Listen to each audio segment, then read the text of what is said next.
In 3, 2, 1. Hi, everybody. Doug Morgan here, and we are very pleased to have with us today Sid Kingsley. Now, you may be saying, wait a minute, I know Sid, but did you know that he was a big star? Oh. You've become a big star, haven't you? Yes, so big. Oh, my gosh. I mean, he was on The Voice, in case you missed it. I don't know what planet you were on, but doing an amazing job. So, how long have you been singing, Sid? I've been singing probably about 8 years. 8 years. Mm-hmm. So, only 8 years, and you're on The Voice. Yes. Yeah, I was probably one of the least trained vocalists. How does that happen? My fiance. That's how that happened. She pretty much was like, she always told me you have a really good voice. I don't know why you're not singing more. And kind of, just like sent off a video of me singing, and I got a private audition and then ended up on the show. Boy, that's amazing. So when you think about the business, what artist inspires you in your style?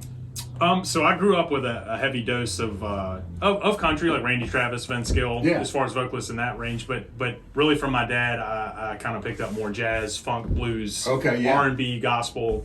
So that's what I kind of really gravitated towards. Okay. So I didn't really focus on singers that much, honestly. I mean, I enjoyed singing, as far as like listening to singers, but I was more into instrumentalists. So that's what really got me going. And then kind of found my way into to pop music and rock music. But yeah, I was definitely stuck in an older time, I felt like. Yeah. Or I was born in the wrong time. So you grew up in SoCo. What was that like? I mean, as everybody listening probably knows, I mean, it's a small town, it's like everybody knows everybody's business. Sure. Not a lot to do, not a lot of trouble to get into. But I think it actually helped me because it gave me a lot of time to practice because there wasn't a lot to do other than to really get into music. Well, obviously it worked. Oh, absolutely. So the recommendation for anybody out there who wants to be a big-time singer on The Voice, move to Branchville. Live in Branchville. Yeah, move to Branchville. And then do nothing but practice. Because you won't have anything else to do. I'm thinking that's it, man. Now, you play more than one instrument. You play, what, sax and piano? Or sax, piano, and some guitar. Enough to get by. Cowboy Enough chords. to get by. I love it. 3 chords in the truth, All right. So what things can you share with the audience that we don't get to see that you guys went through? So unlike some of the other reality shows, they don't want you to do bad. They give you a vocal coach. You have vocal lessons. You actually practice with the band. They're not sending you out there to fail. Yeah.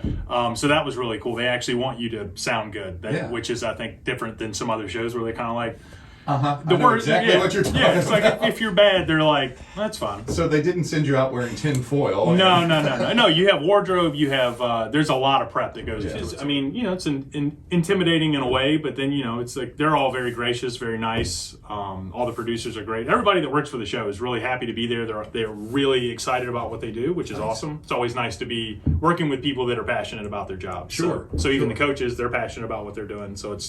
And they're all really kind. So it makes a really fun experience overall, it sounds like to me. Oh my gosh. And, which would have made it, COVID made it more stressful, so that definitely took off some of the pressure. It was like, okay, well, at least everybody here is happy with what they're doing. Right. So where do you go from here?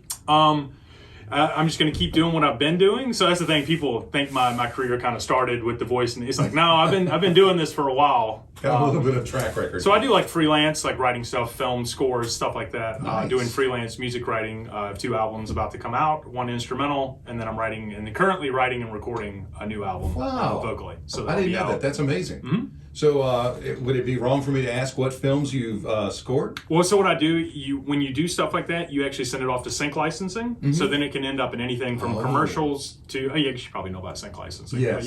So it can end up in anything from commercials to TV to Netflix to Hulu, whatever. Well, you can send us a bunch of stuff. We'll use it for commercials. Hey, there you go. All right. So that would be, I guess, is that your full-time job that you do on? I also do photography.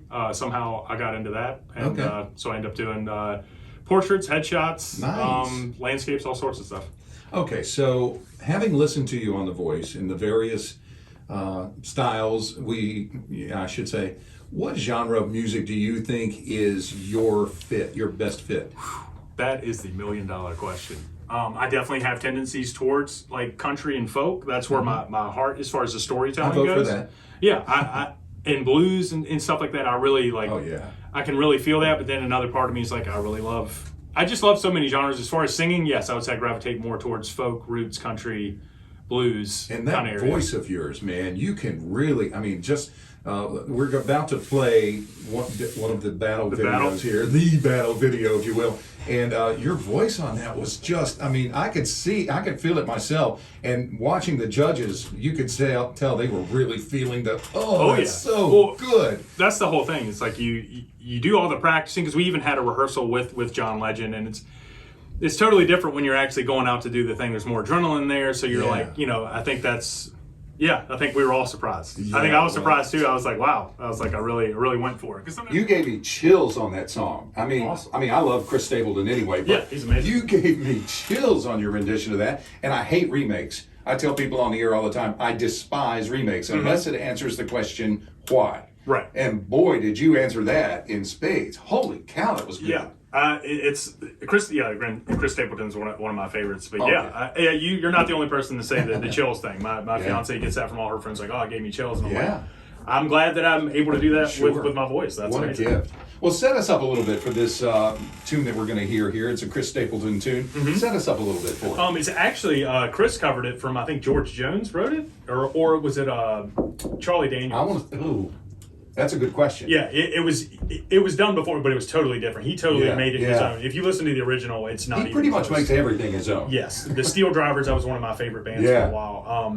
But yeah, so we'll call it. It's Chris's song now. I think he's earned the right to give that song some wings, because he did. I had never sung that song before. I went up against Bailey Ray, who's from Oklahoma. Who is, I think she has like the most traditional country voice that I've heard. It's amazing. Yep. I think it was a close battle as far as they were looking for. John wanted somebody country on his team, and that Bailey is definitely that. She is authentic. She's not faking it. Sure. She's 100% real, and she's like 17. Oh my gosh. She's 17. I was like, oh my god, she's amazing. And you you have a great career ahead of you as well. I want to say that and go on record for that, because I believe, having heard you, I was like, oh yeah, he's a hit maker. Dude, you do a great interview. I'm impressed. I like talking. Yeah. Well,